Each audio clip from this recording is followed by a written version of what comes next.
Hello అండి, నమస్తే. Welcome back to my YouTube channel.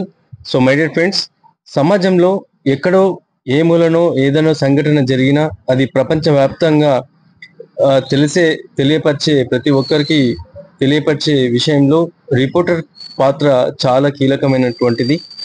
ఎందుకంటే మనం ఈ జర్నలిజాన్ని నాలుగో సింహంగా చూస్తాం.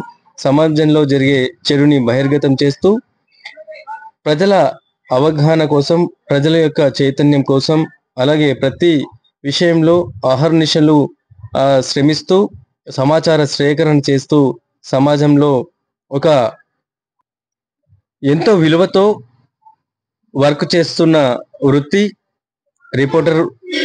ఈ జాబ్ కి చాలా వాల్యూ ఉంటుంది. మనకు గన్ను కన్నా పెన్ను చాలా విలువైనది అంటుంటాం. ఆయుధం కన్నా అక్షరం చాలా మిన్న అని అంటుంటాం.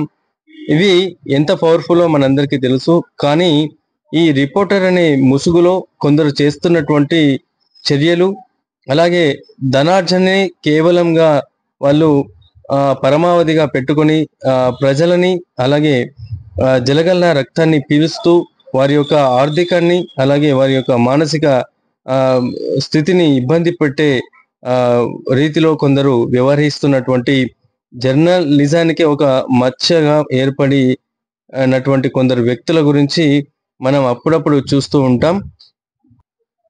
అలాంటి వారికి ఒక హెచ్చరికగా ఒక వీడియో సర్క్యులేట్ అవుతుంది.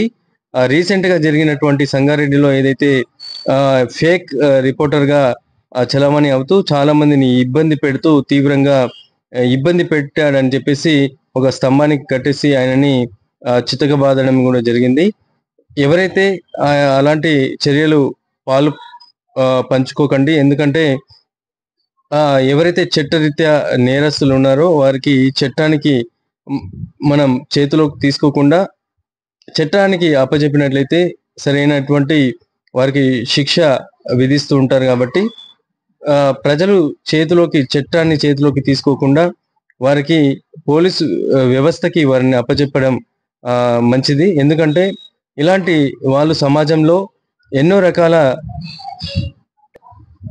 ప్రజలని మానసికంగా, అలాగే ఆర్థికంగా ఇబ్బందికి గురి చేసే ఎంతో మంది ఇలాంటి చీడ పురుగులు లాంటి రిపోర్టర్స్ ముసుగులో ఉంటూ వారి యొక్క దౌర్జన్యాన్ని కొనసాగుతూ ఉంటారు. సమాజంలో ఇలాంటి వారు ప్రతి చోట ఉంటూ ఉంటారు. కాబట్టి ఎవరైనా సరే ఇలాంటి వ్యక్తులు ఉన్నా వారిని ఇమీడియట్ గా గుర్తించి చట్టానికి అప్పజెప్పాలి.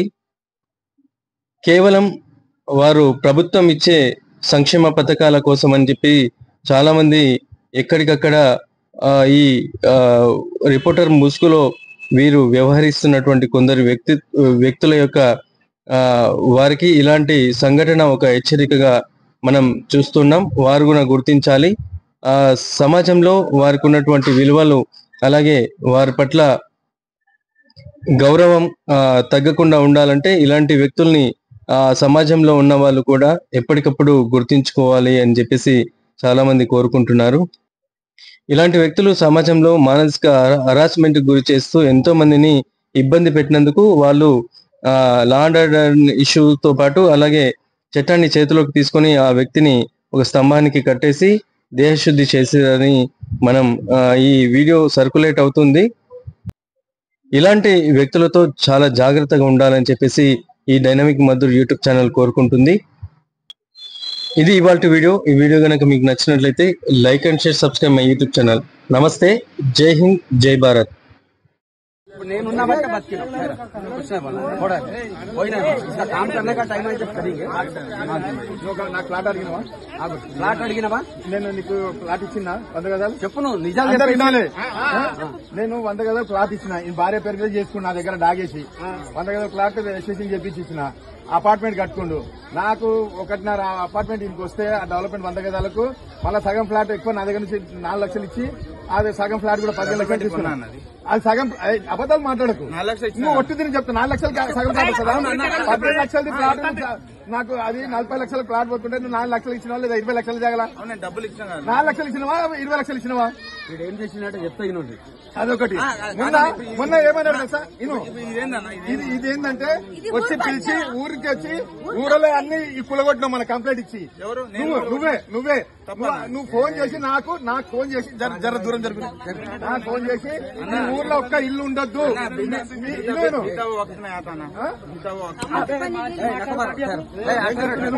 మీరు ఫోన్ చేసి మీ ఊర్లో ఒక్క ఇన్నర్ అన్నారు. మీ ఊర్లో ఒక్క ఇల్లు కూడా ఉండొద్దు, అన్ని కూలుతాయి. ప్రతి ఇల్లు ఒక్కొక్కడు నాకు 25,000 రూపాయల లాగా 25,000 30,000 నాకు ఇంటికి ఇవ్వాలని ఇలా మా ఉప సర్పంచ్ కి కూడా ఈయన 30,000 ఇవ్వాలని ఇలా పొద్దుగాల నుంచి టార్చర్ పెట్టిండు. ఫోటోలు అందరి ఊర్లో ఫోటోలు తీసుకుంటా తిరిగి నేను మొత్తం మీ అపార్ట్మెంట్ అన్ని కూలగొట్టా, అవన్నీ కూలగొట్టా. ఇక అబద్దాలు చెప్పండి.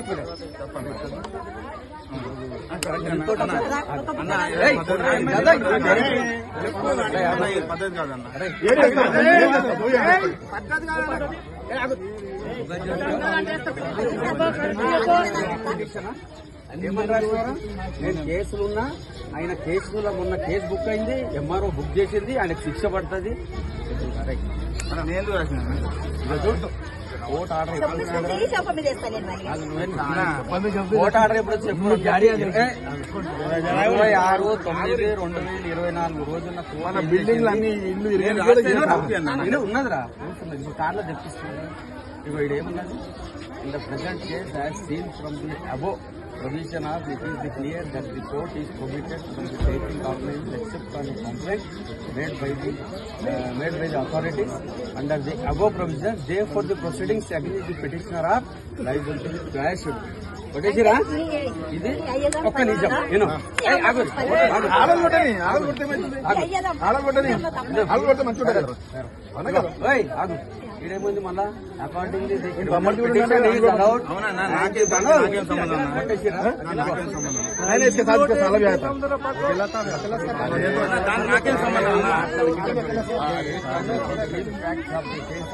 number 2 defect of concern lodged a complaint before the police stating yes Gauri Vatsala Tahsildar Raminpur Mandal sent a letter. నాకేం సంబంధం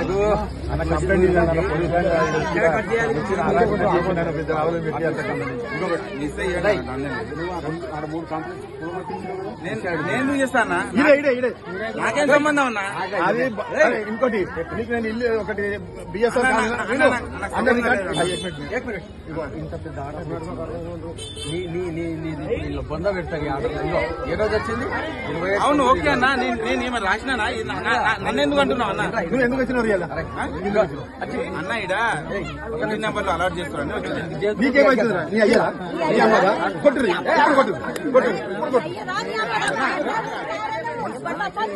ఇల్లు నంబర్ ఇవ్వద్దంట. అన్ని ఊరోళ్ళు రోడ్లు ఉండాలి, రోడ్లు ఉండాలి. వీడియో కెమెరాలు బంద్ చేసుకోదాం.